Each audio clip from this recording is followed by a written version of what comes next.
So I wanted to make another Outlander video because I haven't found any super good videos dedicated to just this job. I got it on the lift because I'm doing the brakes and some other stuff. I'm going to be servicing the one-way bearing again, re-greasing that, and then I have some HD high tensile strength, I think high hardness bolts that they swap the stock clutch bolts out with, because I know some people have problems with the secondary bolts backing out, so they make these special bolts that go in that don't stretch and that kind of stuff.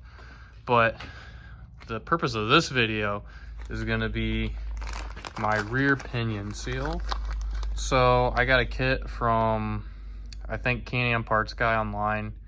That's where I buy a lot of my parts. I go look there first because it's a pretty convenient website and great customer service and all that stuff. So I got a whole seal kit for the rear diff, the pinion, and the two axle seals. I've already done one of the axle seals. The other one isn't leaking, so I'm going to leave the axle seals hopefully alone for this video and hopefully just get the pinion seal changed out, because I noticed it on the end of my last ride. It started to leak pretty bad. I also got a wear ring for the drive shaft, so I'm going to be replacing that. And that, if I could get a good shot, that sits in here on the shaft, and then there's my seal. And there's my finger. It's pretty oily. And my diff actually had been kind of kept getting contaminated. I changed the oil a couple times between rides, and it would always come back pretty gross, and I think that finally found out why. I did have an axle seal blown. I think it was this side that was leaking. I fixed that, and then I thought I would be good after I changed the fluid. Went for another ride, came back, drained it again, and it was contaminated again. So I checked the pinion seal because the other axle seal wasn't leaking, and sure enough, it's been seeping for, I don't know, a couple months now. So time to change that and make sure that gets all watertight. Now I do have, so there's, to get the drive shaft out, I believe there's 2 bolts, one right here and then one on the front, which I'll show in a second. I already have the back one out. These are a real pain to do, but they are doable. So just kind of, you got to stick with it, really. It's a really stubby little bolt. My back one was super tight. It had a good bit of thread locker on there, which is good to see. You don't want to ruin your drive shaft because one of these backs out. But it was super tight, pretty tough to break loose. Got it loose, and what you really have to do is I did have a gear wrench in there on the back one, but there is really just not enough room. You're just gonna have to take an open-end box wrench, and as much as it sucks, just one little tiny turn at a time. And I'll show the front one here, which I have broke loose, but I don't have all the way out yet. So you can see the head of it right there in front of the frame. It's not really focusing, but right up in between the ears on the yoke, it's right up in there. And there is a little window here. You can get to it. Like I said, I have it broke loose, but it's going to take me, I don't know, another good 2 minutes of turning to get that thing the rest of the way out. So then what I'm hoping is I can take all these bolts off the diff, which are super easy to get to, it looks like. And what I've seen some people do, I'm going to try and slide the diff back ever so slightly so I can get the shaft out the front, drop the shaft out, and then I'll have access to that pinion seal that I want to change. So hopefully that's the way it goes. But for now, this is where I'm at. Okay, so I got the front bolt out of the drive shaft. I got all 5 of the big long bolts that hold the diff in out. And I loosened these 4 bolts on this rear bracket that hold the back of the diff. So that's loose now. And then I just kind of pulled on the axles and shimmied the diff back. And all I did was slightly push on the drive shaft, and I got that to pop out. So that's free now. And hopefully I should be able to pop. There we go.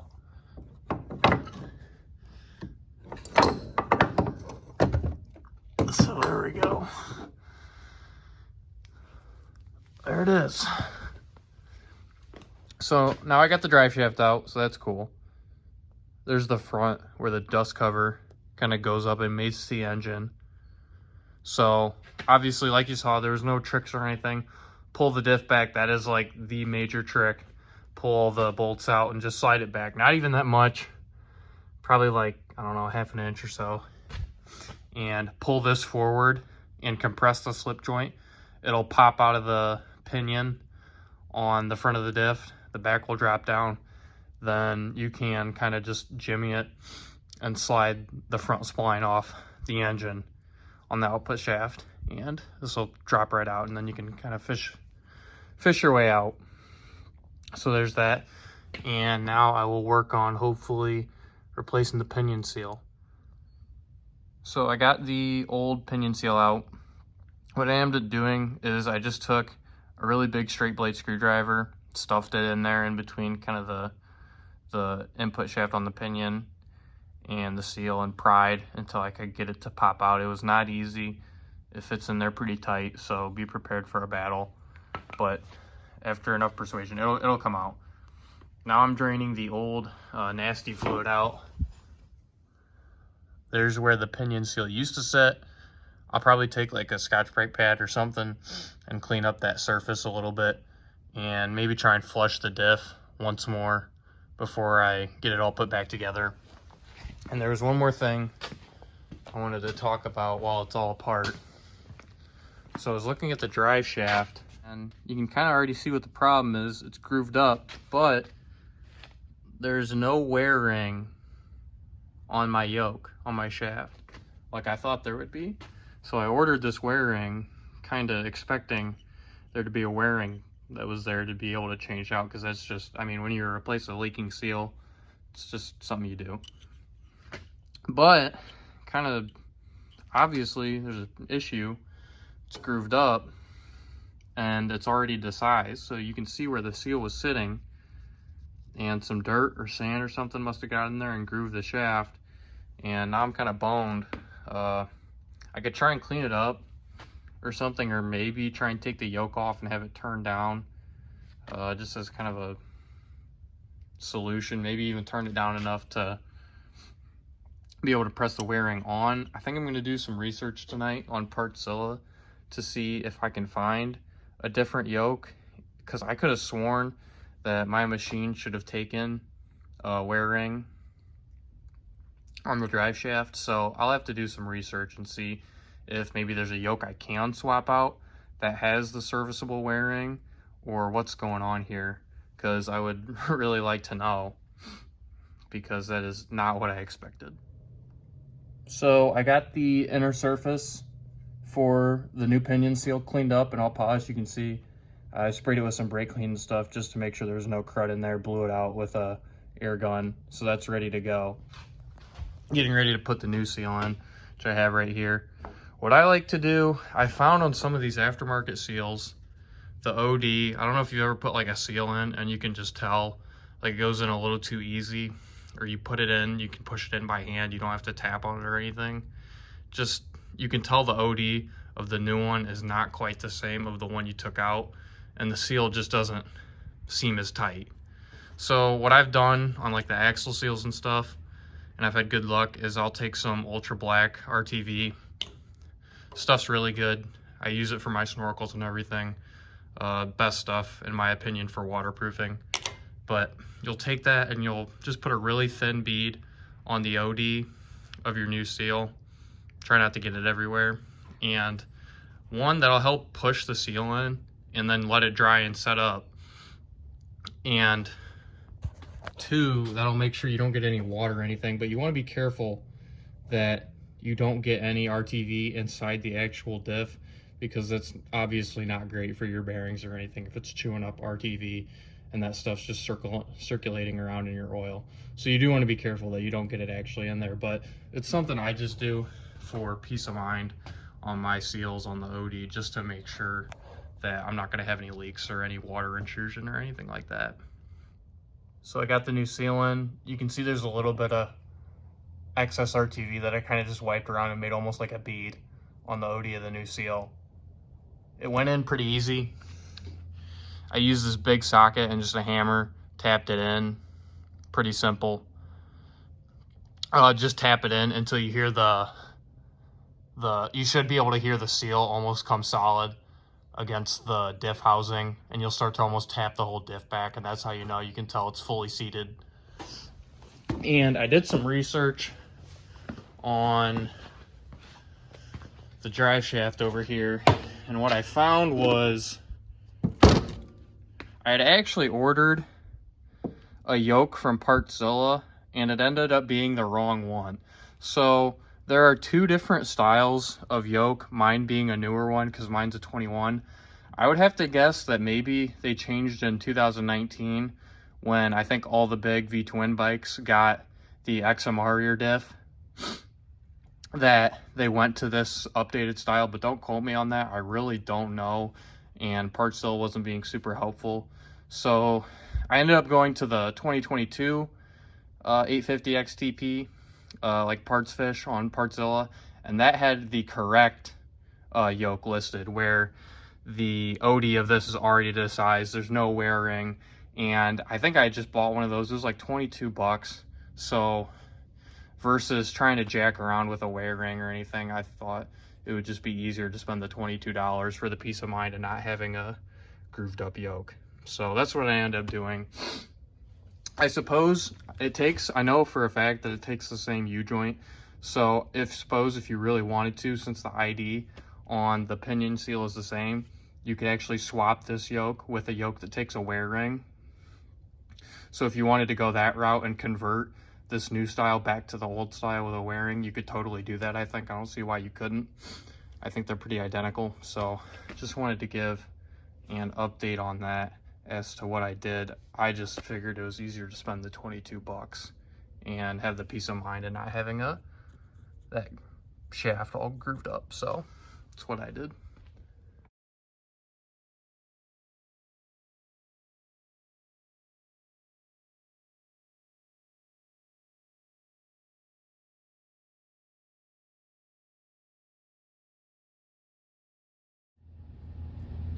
So next I'm gonna work on changing this yoke out. So I guess this could be like a little tutorial on doing U-joints, but all I'm gonna do is replace this yoke. Right now I'm not replacing the U-joint, I'm just gonna reuse it. So I took the snap rings out.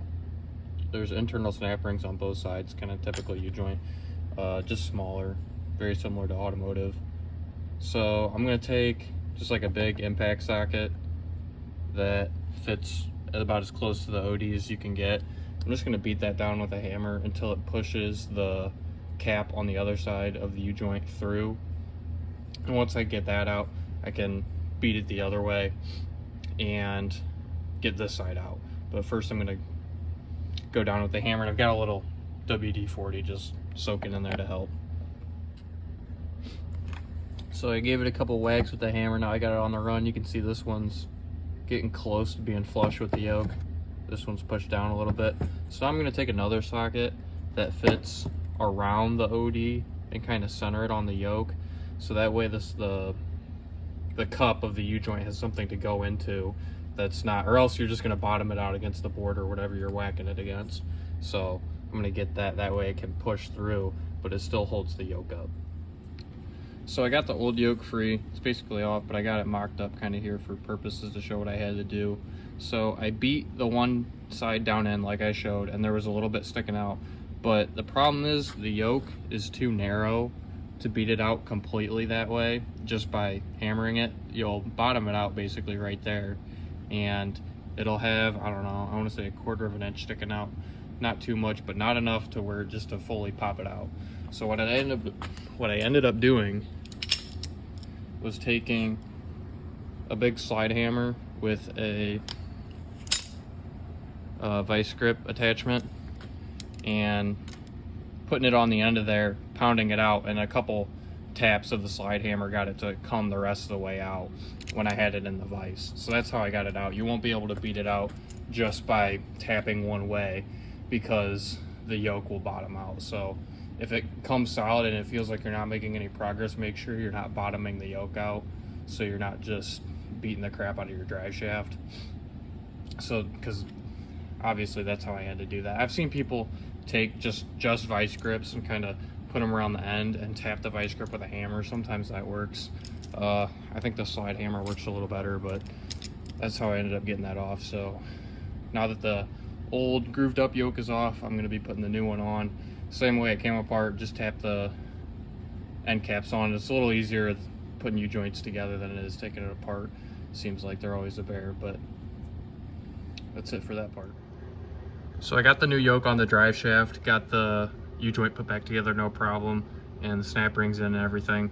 And I took the drive shaft, and since your diff is unbolted, you're going to want to pull it back just about as far as you can, a little more, to give you extra room to fish the drive shaft back through. Then what I did was I put, so on the drive shaft, the dust cover end goes forward up on the output shaft of the transmission. I slid that on first. Then you can use the slip yoke to kind of slide this end of the drive shaft back and slide this knuckle onto the pinion shaft. And you might have to twist your axles to get the splines lined up, but then you'll just push that back on, and then you can push your diff back forward. And I'm about to put the diff bolts back in. And lastly, to finish up the job, you'll want to get some Loctite. I think I'm just going to use blue Loctite on these, so if I ever have to take them out again, I don't end up with a red Loctite nightmare. And just for remembering, the smaller one goes in the pinion on the rear. The bigger one, I think it's an M12 and an M10. The M12 goes front on the output shaft of the transmission, so they are different actually, different sizes. So after that, I mean, I'm gonna fill the diff back up with oil, probably check it for leaks, let it sit for a little bit, and then this job's pretty much gonna be finished up. So I ended up having to take the drive shaft back apart. You can see it's just kind of flopped in there right now. I took the rear bolt back out. I could not get the front bolt that goes up into the transmission on the drive shaft in without doing this, so I kind of let it flop right there. And what I ended up having to do was take the side plastic off and come in from the top here. You can kind of see it. Food focus there, that's a little better. So you can see it there in the transmission. So I had to come in with the top, from the top, and it was a giant pain in the butt. I had to use my fingers to start it. It's not fun, but it is doable. But like I said, I had to come in from the top and do this. I could not get it from the side with any type of wrench or magnet or pliers or anything. I just could not do it. There's just not enough room. So I had to go back up here through the top with the plastics off, and that's how I got that. So I finally got it started. So now I'm gonna lift it back up and try and tighten it the rest of the way with a wrench from through here. But like I said, to get it started, I couldn't see any way you could do it with the drive shaft how it was just installed. So just wanted to give an update on that because that was a real pain. So I got everything buttoned up last night. The drive shaft is in correctly with both bolts now. So the drive shaft was definitely the hardest part of this whole job, getting it out and then back in, and then the bolts put back in. That was hands down the hardest part of this whole job. It would have been pretty easy other than that, because getting the diff and sliding that back and all that good stuff, getting the seal out, wasn't too bad. But that was absolutely the most time consuming part of this whole job, was the stupid drive shaft, getting that in and out. But I got new fluid put in the diff. Takes, remember, 75 140 weight. Mine takes, it says 250 milliliters. It's actually stamped on the diff case. You don't want to overfill it. I think I had that mistake once, and I don't know if that was completely why I had an axle seal blow, but I don't think it helped. I actually filled it up like you would a standard like car differential or something, where you fill it until it runs out the fill hole. I think that's not good for these. You'll end up with too much oil in it, and that can cause too much pressure buildup basically in the diff and can help blow seals, which is not what you want. So I've kind of started being a little more anal about that and making sure I only get the recommended amount in the rear diff and not filling it up like you would normally on something else like a car diff or something like that. So other than that, I mean, I double checked it for leaks. I let it sit overnight and everything looks dry. So this job should be pretty much done. Just gotta throw the wheels back on her and get her out, and this is all wrapped up.